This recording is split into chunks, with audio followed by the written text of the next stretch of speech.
Hello students. आज हमारा जो फर्स्ट चैप्टर है लॉज ऑफ मोशन, उसका डाउट सॉल्विंग सेशन है। इसमें हम क्या करेंगे, जब सबके जो भी डाउट्स है वो क्लियर करेंगे। तो फर्स्ट डाउट है ये क्वेश्चन, ठीक है। इसमें देखिए, a bullet having a mass of 10 gram and moving with a speed of 1.5 metre per second penetrates a thick wooden plank of mass 90 gram. The plank was initially at rest. The bullet gets embedded in the plank and both move together. Determine the velocity. हमें यहाँ पर दिया गया है कि bullet का जो wait है, मास है, वो 10 ग्राम है, ठीक है। M1 10 ग्राम है। उसके बाद जो उसकी स्पीड हमको दी गई है, यानी हमारे पास ये क्या हो जाएगी, आपके इनिशियल स्पीड ऑफ बुलेट यानी 1.5 मीटर पर सेकंड।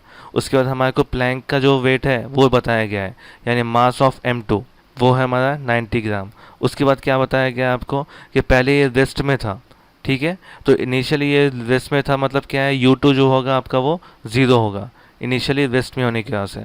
अब हमको क्या पता है, law of conservation. Law of conservation क्या कहता है कि M1U1 plus M2U2 is equal to M1V1 plus M2V2, यानी मास ऑफ वेलोसिटी, ठीक है, मास बॉडी का M1U1 और M2U2, और तो वो हो जाएगा इक्वल M1V1 प्लस M2V2 के। तो यहाँ पे देखिए हम क्या करेंगे, इसमें जितने भी जो भी आपके जो वैल्यूज़ हैं वो हम क्या करेंगे, यहाँ पे पुट करना स्टार्ट करेंगे। तो ये देखिए हमारे पास पहले क्या है, M1U1 plus M2U2 is equal to M1V1 plus M2V2। ये हमारा मास लॉ ऑफ कंजर्वेशन से हमारे पास पता है हमें। उसके बाद देखिए, नेक्स्ट देखिए कि since the bullet gets embedded in the plank and both move with the same speed. मतलब क्या है, जब है ना प्लैंक में, जब इस प्लैंक में है ना बुलेट आपके ब्लड लगी और ब्लड लगने के बाद दोनों भी सेम स्पीड में क्या करें, मूव हुए, तो उसका मतलब क्या है, V1 is equal to V2 is equal to V, मतलब दोनों का जो वेलोसिटी है वो सेम होगा। तो so we can rewrite the equation as M1U1 plus M2U2 is equal to M1 plus M2V। यानी हमने क्या किया यहाँ पे, V1 और V2 की जगह हमने क्या किया, V पुट किया सिंपली, क्योंकि हमारे पास पता है V1 is equal to V2 is equal to V है। तो हमारे पास क्या है, M1V प्लस M2V। तो हम क्या लिखे इसको, M1 प्लस M2, और V को हमने क्या किया, कॉमन निकाल दिया। ये यहाँ पे इस तरह से हमने लिखे हैं उसको, ठीक है। अब हम क्या करें, इसके अंदर पूरे इक्वेशंस के अंदर उसके वैल्यूज़ पुट कर दिए। जैसे कि मास और U1 को दिया हुआ है 10 इंटू 1.5 प्लस 90 इंटू 0, ठीक है, is equal to 10 plus 90 into V। और हम क्या करेंगे, इसको सॉल्व करेंगे। तो 10 इंटू 1.5 करेंगे तो हमारे पास क्या हो जाएगा, 15 आंसर आएगा, ये 0 हो जाएगा। इसके बाद यहाँ पे कहे तो 100 आंसर आएगा। अब हम क्या करेंगे, यहाँ पे आएगा आपका 100V। तो हम क्या करेंगे, 100V को, हमारे को क्या पता है, V की वैल्यू मालूम करना है हमको। तो हम क्या करेंगे, V को यहाँ पे रुकाएंगे और 100 को इसके डिनोमिनेटर में लिख चल जाएंगे। तो 15 डिवाइड बाय 100 हो जाएगा। तो 15 डिवाइड बाय 100 मतलब 0.15, ये आपका आंसर आएगा। सिंपल क्वेश्चन था। क्या था कि पहले आप, एक बुलेट है, बुलेट का मास दिया गया है, प्लैंक है, प्लैंक का भी मास दिया हुआ है। जब बुलेट क्या किए, 1.5 मीटर पर सेकंड की स्पीड से प्लैंक को लगी, तो क्या करें, दोनों भी एक साथ एक ही सेम डायरेक्शन में वेलोसिटी के साथ मूव हुए। तो हमको पूछा गया है कि वेलोसिटी कितनी है, ठीक है, हमको वेलोसिटी पूछा गया है। तो हमको पता है law of conservation. Law of conservation कहता है M1U1 plus M2U2 is equal to M1V1 plus M2V2। लेकिन हमको पता है जब वो प्लैंक में बुलेट लगी तो वो सेम डायरेक्शन में मूव है, सेम वेलोसिटी के साथ।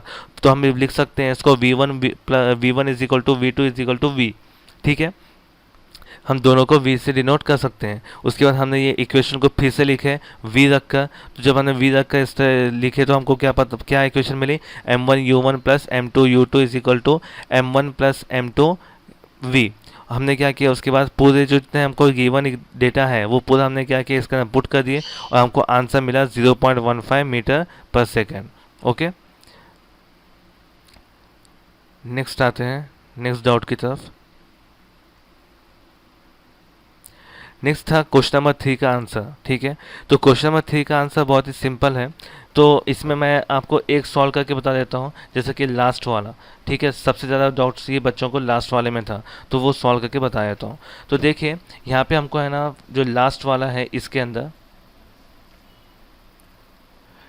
क्या है, हमें u की वैल्यू पता करना है। यू की वैल्यू फाइंड करना है। ए की वैल्यू हमें 5 दी गई है, एस की वैल्यू 8.4 दी गई है, और उसके साथ साथ v इज इक्वल टू 10। ठीक है, v की वैल्यू यहाँ पे हमारे को 10 दी गई है, और हमें है ना यहाँ पे फार्मूला दिया गया है। फार्मूला क्या है, u v square is equal to u square plus 2as। ठीक है, ये हमारा फार्मूला है। हम क्या करेंगे, 1 बाय 1 सबकी वैल्यू पुट करेंगे। वी स्क्वायर मतलब 10 square is equal to u square as it is plus 2 into 5 into 8.4। तो हम क्या करेंगे, जब इसको मल्टीप्लाई करेंगे 10 तो यहाँ पे देखिए 10 स्क्वायर इज इक्वल टू 100 हो जाएगा। उसके बाद u square as it is plus 10 into 8.4। ठीक है, मैं स्टेप बाय स्टेप इसलिए बता रहा हूँ कि आपको समझ में आए। 100 is equal to u square plus 10 into 8.4 84 हो जाएगा। उसके बाद u square is equal to 100 minus 84। मैंने क्या किया, ये 84 को इधर लिख चले गया, तो 100 माइनस 84 हो गया हो। U square is equal to 100 minus 84 करें तो उसका आंसर आएगा 16। ठीक है, हम क्या कहें, यू स्क्वायर है तो हम इसको क्या कहें, यू की वैल्यू मालूम करना है, तो हम इसका रूट ले लेंगे तो हमारे को आ जाएगी वैल्यू 4। इस तरह से हमारे को 4 आंसर आएगा। ठीक है, तो यह सिंपल सा है। आपको क्या करना है, सिर्फ और सिर्फ इसकी वैल्यूज पुट करना है। ये आपको v की वैल्यू दी गई है। ठीक है, ये v स्क्वायर की नहीं है, ये v की वैल्यू दी गई है, और बाकी सब आपके as it is simple data दिया हुआ है। तो इस तरह से हमने क्या किया, क्वेश्चन नंबर 3 सॉल्व किया है। अगर कुछ समझ में नहीं आया तो पॉज कीजिए, देखिए, और अपनी नोटबुक में सॉल्व करने की कोशिश कीजिए, आपको सब आ जाएगा। ये बहुत ही ईजी है। ठीक है, ओके, ठीक है, इसके साथ साथ एक और ले लेते हैं, ये भी ले लेते हैं। ठीक है, सेकंड। तो इसमें देखिए कि आपको क्या दिया गया है, पहले तो आपको मालूम करना है a की वैल्यू। आपको यहाँ पे एक्सेलरेशन पता करना है, एक्सेलरेशन दिया हुआ नहीं है, तो हम क्या करेंगे, इसको सिंपली डायरेक्टली मैं क्या करता हूँ, यहाँ पे टाइम बचना है इसलिए मैं क्या करता हूँ, डायरेक्टली इसको पुट करता हूँ इसमें इक्वेशन में। तो s की वैल्यू है 92 is equal to 7 into 4 plus 1 divided by 2, 1/2 a as it is, और ये 4 स्क्वायर। ठीक है, इसको सॉल्व करेंगे। 92 is equal to 28 plus 1/2 a into 16, तो आपका आंसर आएगा 92 is equal to 28 plus 8a। ठीक है, यहाँ पे 8 बचा, 8a आया। 92 minus 28 is equal to 8a। 92 में से 28 गएंगे तो हमारे पास बचेगा 64। 64 इज इक्वल टू 8a। इस तरह से a की वैल्यू आएगी आपके 64/8 is equal to 8। a is equal to 8 आएगा आपके पास। ठीक है, 8 का 8 8 64। ठीक है, तो इस तरह से आपको क्या हो जाएगा, आपका आंसर आ जाएगा a इज इक्वल टू 8। ठीक है, तो ये बहुत सिंपल टेबल है, आप इसको सिंपली वैल्यू पुट करना है और इजीली आप आंसर निकाल सकते हैं। तो नेक्स्ट आते हैं नेक्स्ट क्वेश्चन की तरफ। Question number 4D। Question number 4D में भी बच्चों कुछ प्रॉब्लम है, तो उसमें देखिए, ओके देख लीजिए। When two bodies collide with each other as shown, action and reaction force comes into action, that is two bodies exert force on each other। अब देखिए यहाँ पे हमने उसका जो आंसर थे वो हमने देख लिए थे। अभी हमको क्या एक्सप्लेनेशन देखना है। एक्सप्लेनेशन देखिए, मैंने यहाँ पे कुछ फिगर्स ड्रॉ किया है, जैसा कि ये मास, ये 2 बॉल की मैंने एग्जांपल लिया है। ठीक है, तो ये जो सेक्शन है, ये जो पार्ट है, ये है ना कोलिजन होने से पहले का है, बिफोर कोलिजन। ठीक है, अब देखिए पहले यहाँ पे जो हमारे पास बॉल है, बॉल M1 और 2, तो उसका मास M1 U1 M2 U2। ठीक है, ये हमको पता है। इनिशियल इसका मास है, इनिशियल वेलोसिटी उसकी। ठीक है, M1 U1 M2 U2। यहाँ पे देखिए M1 is greater than M2। M1 का ग्रेटर देन M2 इसलिए है कि जो हमारा जो बॉल है, ये M1 जो है ना कोलाइड होने वाला है M2 के ऊपर, इसलिए इसका जो वेलोसिटी है ज़्यादा होने वाला है। ठीक है, ये ध्यान में रखिए। तो जब हम क्या करेंगे, इसको कोलाइड करेंगे, तो यहाँ पे देख लीजिए, जब हम इसको कोलाइड करेंगे तो क्या हो जाएंगे, दोनों में फोर्स एक्सर्ट होगी, ठीक है। मतलब जब स्टार्टिंग में जब जैसे ही वो कोलाइड होगा तो ये एक जो बॉल 1 है, बॉल 1 क्या करेगा, बॉल 2 को टच करेगा और जो फोर्स की डायरेक्शन में है वो डायरेक्शन में वो मूव होंगे, ठीक है। तो फोर्स जो है जो लग रही है, ठीक है, फोर्स बॉल 1 ऑन 2, बॉल 1 पे है ना, 2 की वजह से कितनी फोर्स लग रही है और 2 के ऊपर 1 की वजह से कितनी लग रही है हमको पता करना है, ये हमको देखना है। तो इनिशियली देखा जाए तो दोनों का जो है m1u1 और m2u2 is equal to m1v1 plus m1v1 plus m1v1 m2v2, ठीक है, ये हो जाएगा, ये होना चाहिए, ठीक है। अब देखिए यहाँ पर जब हम क्या करेंगे, कोलाइड करेंगे इसको, ठीक है, जब हम इसको कोलाइड करेंगे तो इसके अंदर जो वेलोसिटी है m1v1 प्लस m2v, जो बॉल 1 की और बॉल 2 के साथ जो है वो हम देखेंगे, ठीक है, m1v1 प्लस m2v2, ये हमको देखना है। तो ये देखिए rate of change of momentum ball 1, यानी 1 के ऊपर जो है फोर्स कितना हो गया, force F12 is equal to m1 initial final velocity minus initial velocity divide by t, ठीक है, मोमेंटम, ठीक है, ये मोमेंटम हमको देखना है। फोर्स कितना है हमारे को, फोर्स पता कर रहे हैं हम, force F12 is equal to m1v1 minus u1 divide by t। उसी तरह से जो t है ये कोलिजन टाइम है, यानी कितने टाइम में आपको कोलिजन हो रहा है, यहाँ पे जो कितना टाइम लग रहा है वो। उसके साथ देखिए बॉल 2 के ऊपर क्या हो जाएगा, F21 is equal to m2 in bracket v2 minus u2 divide by t, ठीक है। यहाँ पे क्या है, ये बॉल 1 का था इसलिए हमने क्या किया, फर्स्ट की फाइनल वेलोसिटी और इनिशियल वेलोसिटी लिए।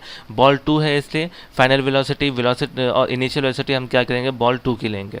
अब हम क्या करेंगे, देखिए न्यूटन का जो थर्ड लॉ है उससे हमको पता चलता है कि जब भी ये फोर्सेस होंगे, जब ये कोलाइड होगा तो F12 is equal to minus F21, क्योंकि इसकी वजह से क्या है, अपोजिट एंड इक्वल फोर्स निकलेगी, आपको पता है। तो यहाँ पे अपोजिट के लिए हमने माइनस साइन यूज़ किए हैं, ठीक है, इक्वल फोर्स है लेकिन अपोजिट है तो हमने ये माइनस साइन यूज़ किया है।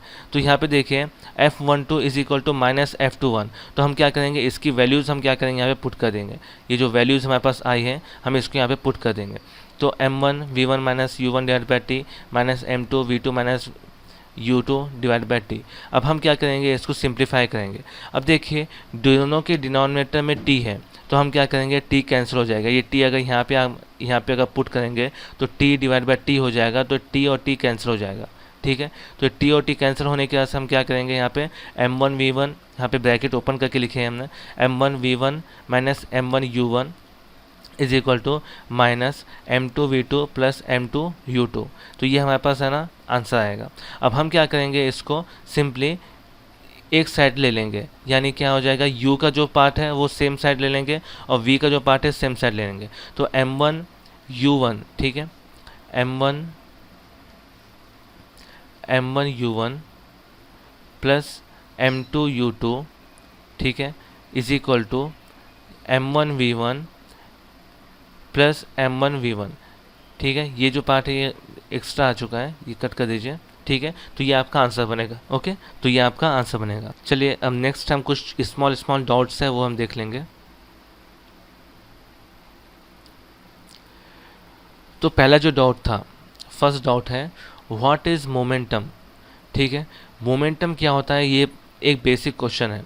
तो देखिए कोई भी अगर ऑब्जेक्ट मूव हो रहा है तो हम उसको बोलेंगे मोमेंटम। अगर कोई ऑब्जेक्ट है ना मूव हो रहा है एक जगह से दूसरी जगह पर तो हम उसको बोलेंगे मोमेंटम, ठीक है, सिंपल।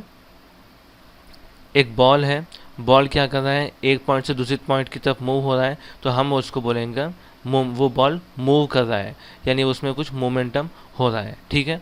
ये होगा आपका मोमेंटम। उसी तरह से मोशन क्या होगा, तो मोशन देखिए जब भी कोई ऑब्जेक्ट, फॉर एग्जांपल ये बॉल ही ले लीजिए, बॉल पहले क्या है उसकी रेस्ट पोजीशन पर था, ठीक है, बॉल है ना उसके रेस्ट पोजीशन पर था वो।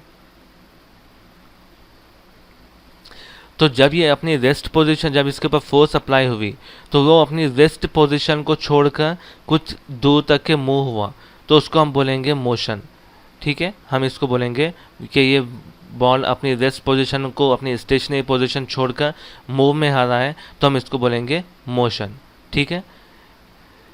नेक्स्ट पॉइंट है कि लॉज ऑफ मोशन के जो कुछ लॉज है उसको एक बार डिफाइन करना है, ठीक है। तो लॉज ऑफ मोशन की तरफ चलते हैं। ओके, तो देखिए लॉज ऑफ मोशन की तरफ फर्स्ट जो लॉ है वो है Newton's first law of motion, balance and unbalance force, ठीक है।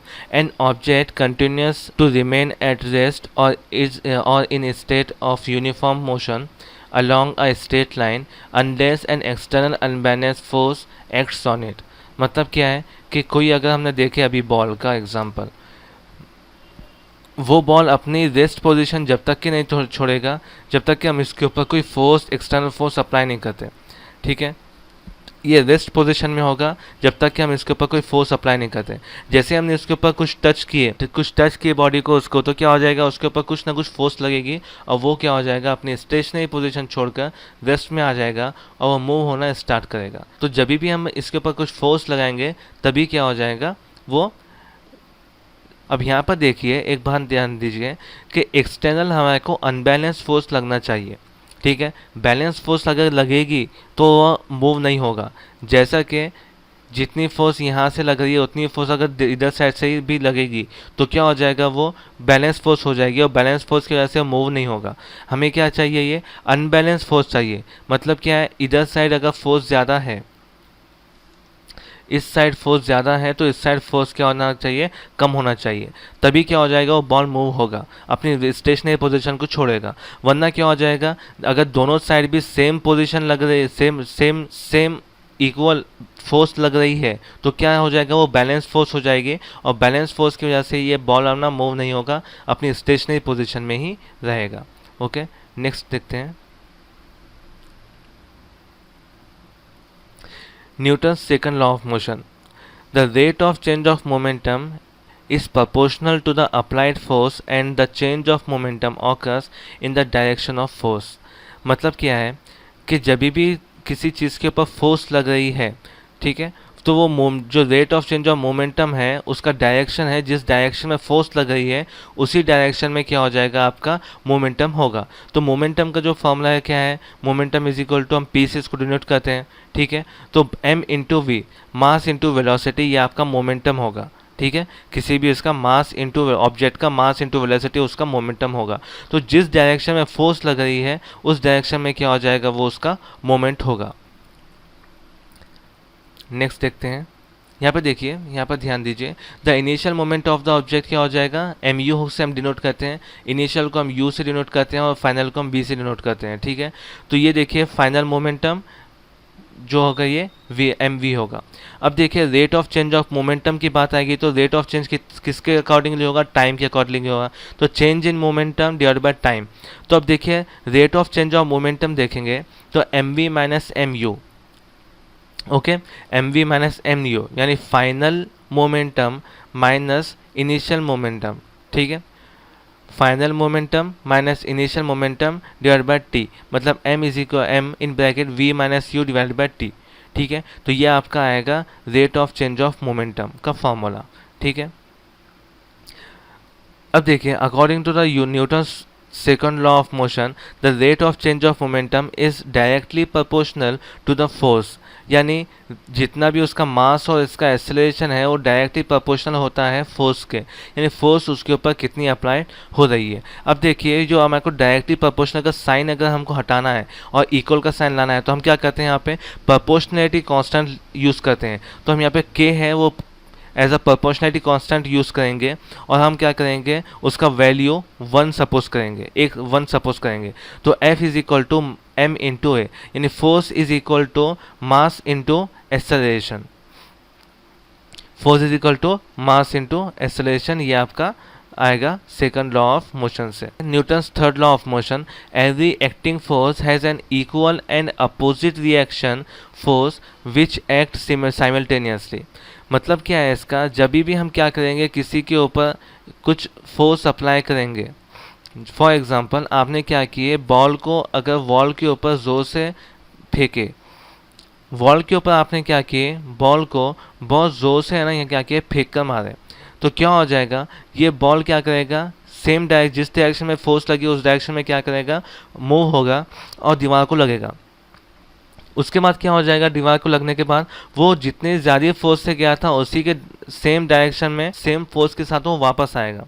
ठीक है, तो ये आपका Newton's third law of motion बताता है कि आप जितना भी आप देंगे उतना ही आपको इक्वल मिलेगा। ठीक है, जैसा कि एक एग्जांपल देखेंगे, अगर आपने क्या किया, आपके हाथ को बहुत ज़ोर से दीवार के ऊपर मारे, जितनी ज़ोर से आपने फोर्स से आपने दीवार को मारे थे उतना ज़्यादा क्या हो जाएगा, आपको हाथ को इंजरी होगी, आपके हाथ को दर्द होगा। और आप जितना स्लोली, जितना आहिस्ता आपकी दीवार को दीवार को मारेंगे तो क्या हो जाएगा, आपको उतना आहिस्ता से या थोड़ा सा दर्द होगा। तो ये आपका Newton's third law of motion बताता है इक्वेशंस के ऊपर। तो इक्वेशंस जो है वो एक बार बताने के लिए बताया गया है। ठीक है, जो देख लेंगे। तो यहाँ पर देखिए, फर्स्ट जो है, फर्स्ट इक्वेशन है वेलोसिटी और टाइम के अकॉर्डिंग में। ठीक है, दोनों के बीच में। तो अब देखिए, initial velocity of the object u is equal to O D. यहाँ पे डायग्राम देखिए, ये o से d तक का जो पार्ट है ये आपकी इनिशियल वेलोसिटी है, और o से c तक का जो पार्ट है ये आपकी फाइनल वेलोसिटी है। ठीक है, ये आपको बताया गया है ओ सी और ओ डी। और हमें पता है टाइम जो है, ये टाइम t जो है ये आपका ओ ई है।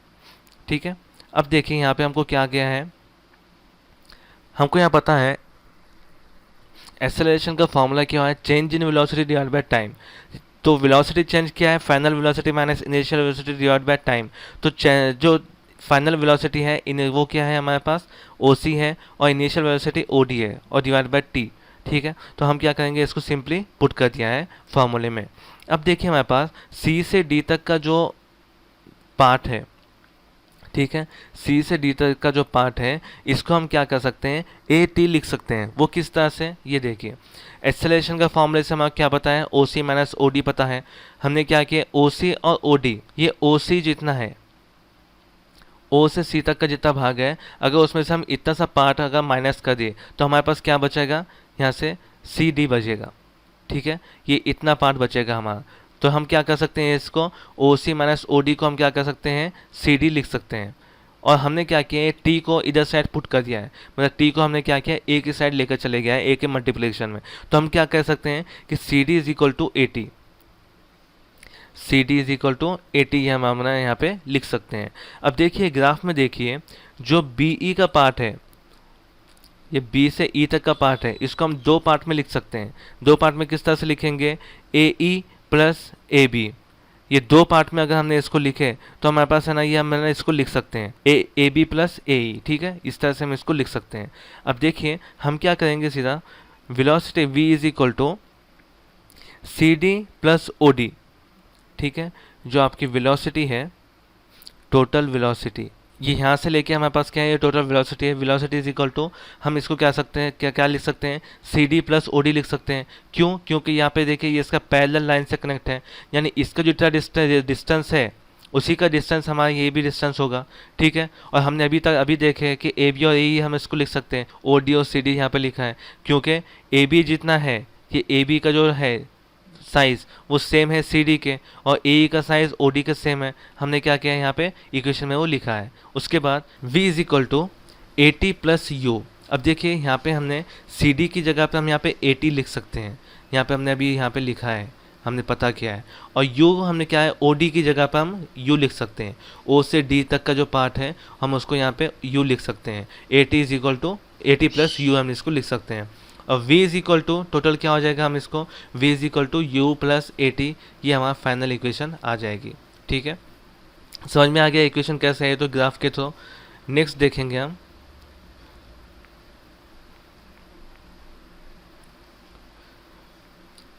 ये सेकंड इक्वेशन है। अब देखिए सेकंड इक्वेशन क्या बताता है, सेकंड इक्वेशन हमारा डिस्प्लेसमेंट और टाइम के बिटवीन में है। ठीक है, अब यहाँ पे देखिए हमारे पास यहाँ पे क्वाड्रेंगल जो है, क्वाड्रेंगल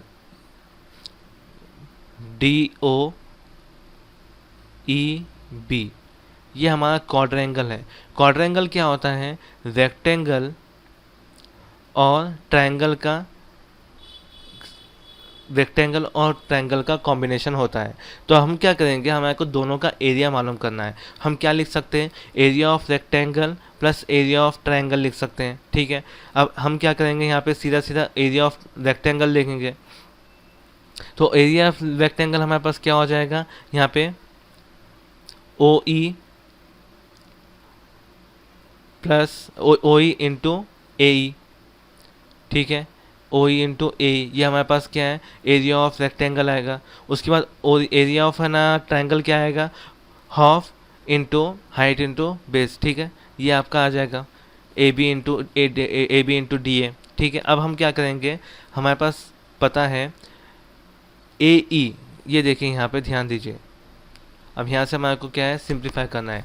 ए ई जो है इसको हम यू लिख सकते हैं, ठीक है, ए ई का जितना पार्ट है ओ डी का पार्ट है, ओ डी जो है वो हमारा उसको यू लिख सकते हैं, ठीक है। तो ए ई की जगह हम यू रखेंगे।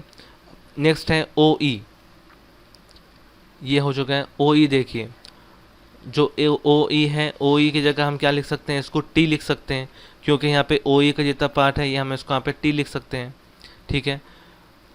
अब यहाँ पे देखिए ए बी, ये ए बी जो है, ये ए बी जो है ये हम इसको यहाँ पे क्या लिख सकते हैं, यहाँ पे ये ए बी जो है हम इसको क्या कर सकते हैं, ए टी लिख सकते हैं।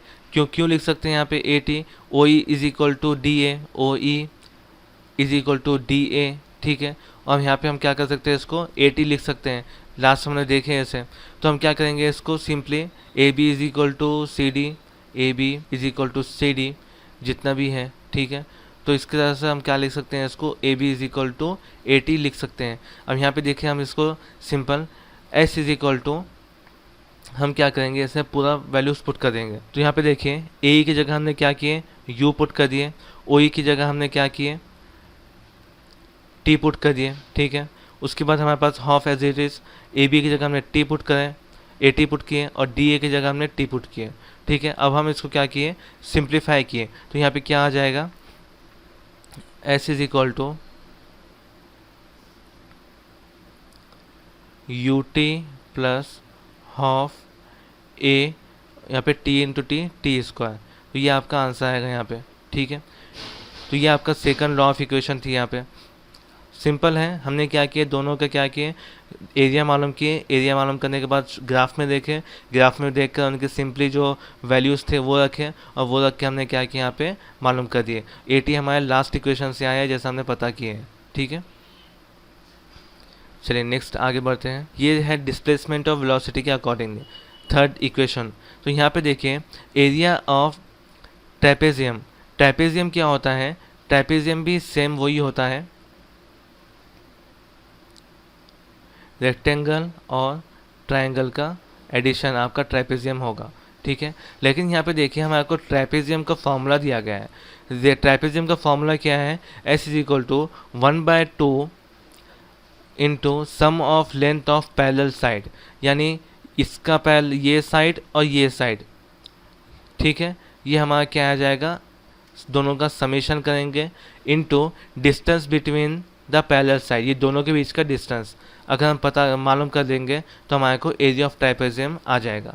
तो हम क्या करेंगे, सिंपली इसके फॉर्मूले में रखेंगे 1/2 into length of parallel side, यहाँ पे देखिए ओ डी, ये डी है यहाँ पे ओ डी, ठीक है, प्लस बी ई, ये हमारा पैरेलल साइड का एडिशन कर लिए, इनटू ओ ई लिया है, ठीक है। और ओ डी का जो हमने यहाँ पे ओ डी जितना भी है ये ओ से डी तक का है, ये हम यहाँ पे इसको यू लिख सकते हैं, ठीक है। और बी को हम क्या लिख सकते हैं, बी को हम वी लिख सकते हैं फाइनल वेलोसिटी की तरह, और ओ ई को हम क्या लिख सकते हैं, टी लिख सकते हैं। हमने क्या किया, यहाँ पे हमने मालूम कर लिया, उसके बाद सिंपली हमने इसको सिंप्लीफाई करने के लिए वैल्यूज पुट कर रहे हैं। तो हम इसको वैल्यू पुट करें, s is equal to 1/2 into u plus v into t, ठीक है। ये हमारा फाइनल सिंप्लीफाई इक्वेशन मिली है। लेकिन हमको पता है एक्सेलरेशन का फॉर्मूला है a is equal to v minus u divide by t. अब हम क्या करेंगे, टी को क्या करेंगे, हम क्या करेंगे, हमको यहाँ क्या, ये जो एक्सेलरेशन के फॉर्मूले से टी की वैल्यू मालूम करेंगे। तो हम क्या करें, टी इसको यहाँ पर लिख दिए, t is equal to v minus u divide by a, और जो हमारे को जो वैल्यू आई टी की वैल्यू हम क्या करेंगे, यहाँ पे सिंपल इक्वेशन नंबर 2 के अंदर पुट कर लेंगे, ठीक है। S is equal to 1/2 into u plus v into v minus u divide by a, यहाँ पे हमने क्या किए, v minus u divide by a हमने क्या किए, पुट कर दिए हैं। अब देखिए हम इसको क्या करेंगे, सिंपल करने की कोशिश करेंगे, सिंप्लीफाई करेंगे। S is equal to v plus u v minus u divide by 2a। अब देखिए ये 2a जो है ये हमने क्या किया, इसको इधर साइड लेकर चले गए, तो हमारे पास बन गया है 2as is equal to v plus u v minus you.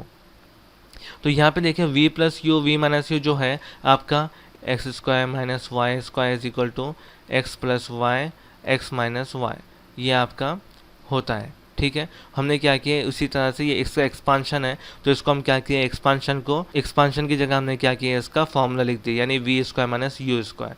हमने क्या किया, उसके बाद वी स्क्वायर को यहीं पर रुके और यू स्क्वायर को क्या किया, इधर साइड लेकर चले गए, तो हमारा क्या हो जाएगा, v square equal to u square plus 2as, ये हमारा थर्ड इक्वेशन है। ठीक है, सिंपल है, वीडियो को पॉज करते हुए आप है ना देख सकते हैं, तो आपको है ना ये इक्वेशन पता चल जाएगी। इस तरह से यहाँ पे हमारा जो फर्स्ट चैप्टर है वो कंप्लीट होता है। ठीक है, अगर इसके बाद भी आपको कुछ प्रॉब्लम है तो आप मुझे पर्सनली मैसेज कीजिए, मैं आपको है ना कुछ क्वेश्चन है उसको सॉल्व कर दूंगा, उसको सॉल्व करके आपको आंसर बता दूंगा। ठीक है, चलिए ओके, यहाँ पे फर्स्ट चैप्टर को हम वाइंड अप करते हैं, मिलते हैं नेक्स्ट लेक्चर में। Okay, thank you.